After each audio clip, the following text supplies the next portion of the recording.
réunir en un mot, je souhaite à chacun d'entre vous d'apprécier comme un cadeau la prose de cet homme un peu fou qui a bien voulu accepter, et je tiens à l'en remercier, de passer avec nous ces heures à remettre en cause au bonheur nos habitudes.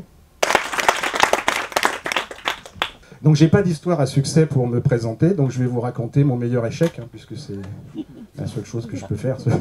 Et donc je me suis dit, tiens, on va changer ça, on va remplacer tout ça par un gros serveur quelque part dans le monde, et puis on va s'arranger pour que les post-producteurs, ceux qui fournissent des images, puissent charger leurs images, et puis que quelque part les chaînes de télé puissent les décharger. Bon, vous faites ça tous les jours aujourd'hui, hein, mais à l'époque ça n'avait jamais été fait.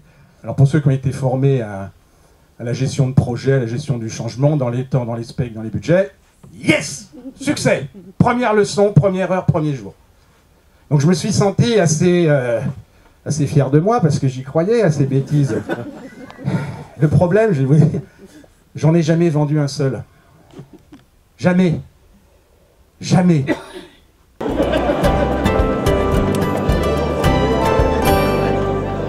Votre plus bel échec, Yuri? Oh, j'en ai eu 2 bons dans ma vie, dans le même métier, et ça m'a permis de rebondir et d'être aujourd'hui à la tête de Primal Partenaire, et c'est quand même la plus belle réussite de ma carrière. De ne pas avoir su retenir un talent. On avait un très très bon élément qui a finalement préféré partir en banque privée. On n'en parle jamais. Hein. On n'en parle jamais, et pourtant c'est avec eux qu'on se construit, qu'on se construit pour les réussites futures. Ah, l'échec dont je suis le plus fier, c'est Zibank. Zibank en 99, premier opérateur Internet, premier contrat que j'ai mis en place sur Internet dans une vie antérieure, et on a dû faire 15 contrats. Quel bel échec. Là, au milieu, il s'est passé un truc.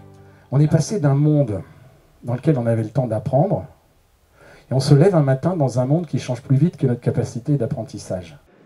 On avait quand même un peu un consultant, il me faisait un peu penser au fou du roi, vous savez, c'est-à-dire qu'il disait ce que le roi ne peut pas dire ou peut ne pas dire. Grosso modo, quand on a un patron comme vous, qui a toujours été patron, expliquer que la structure pyramidale, c'est pas bien et qu'il faut faire du réseau, ça vous va ça? Ça va parfaitement. Alors c'est plus facile de faire du réseau dans une entreprise de 75 personnes comme aujourd'hui que dans une entreprise de 120 000 personnes comme mon actionnaire. Mais trouver la richesse de l'expérience, de l'innovation, de la créativité chez chacun me semble un point tout à fait essentiel. Il ne faut pas non plus retomber dans les vieux schémas et le vieux... Ah oui, alors il faut mettre que des jeunes. Mais pourquoi voulez-vous que les jeunes soient moins cons que les vieux? C'est quand même une grosse absurdité, ce truc. C'est pas une question de jeunes ou de vieux. C'est plus le système, ça n'a plus rien à voir avec ça. Vous avez toujours été innovant dans votre vie, donc vous n'arrêterez pas, non? J'ai toujours été innovant, c'est vrai, mais ça va très vite aujourd'hui. Ça va beaucoup plus vite que ça n'allait à mon époque. Moi, je vais arrêter de penser que je peux faire, que je suis polyvalente, que je peux faire plusieurs choses en même temps. On a appris beaucoup de choses ce matin. Et il va falloir changer quoi? Mais on se dit, ça va bien, pourquoi je vais changer?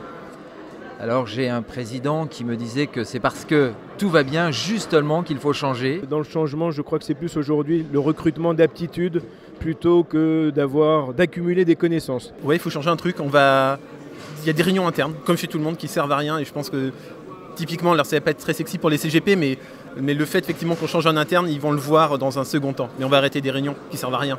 Vous allez changer quoi? Je vais apprendre à dire non. C'est pas mal ça. Apprendre à dire non. Alors par exemple, je suis en train d'abandonner mon bureau, physiquement. Je ne vais plus avoir de bureau.